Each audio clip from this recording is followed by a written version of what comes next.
right, let's take a few moments to learn how, or for some people, to review how to open a locker. There are 3 steps in order to open a combination locker. You'll have 3 numbers that create your combination. The first step, you'll want to spin the dial to the right several times in order to clear the lock and get it ready. Once you've done this a few times, you will spin it to the right directly to your first number. I recommend letting go in between each number to make sure that you let the locker register that number. The second step, you'll turn the dial to the left 2 times. So you'll land on your second number after you've passed it once, and the second time you see it, you will stop.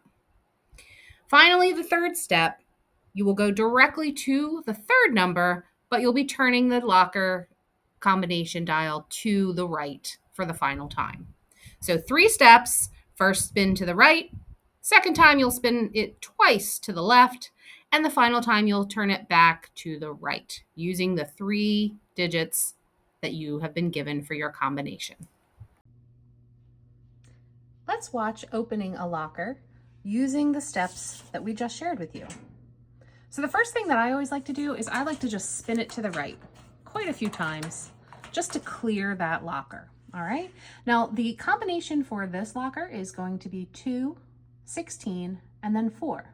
So don't forget, our first step is again to spin the dial to the right several times just to clear it. And then once I've done this a few times, then I will stop on my first number. Again, my first number is 2, and again, I'm going to the right. All right. So, whoopsie, here we go. We're gonna stop at 2. I always like to take my hand off of the lock for a moment just to make sure that it actually registers. And then for the second step, the second number, which is 16 in this case, I'm going to turn the dial 2 times to the left. So that means I'm going to pass the number 16. You can see from 2 to 16, it's a very short distance. I'm going to pass that once. So there's 16, I'm not gonna stop. And I'm gonna come all the way around, and I'm going to then stop on 16, which is my second number. All right, now my last step is to go back to the right and go directly to my final number. Now, if you remember, the combination was 2, 16, and then 4. So I'm going to go directly to 4, which again, if I go too fast, I might miss it because it's, again, very close to that 16. So I'm going to turn slowly to 4, let go so it registers, and then voila. So let's see that all together in quicker time. We're going to clear it to the right.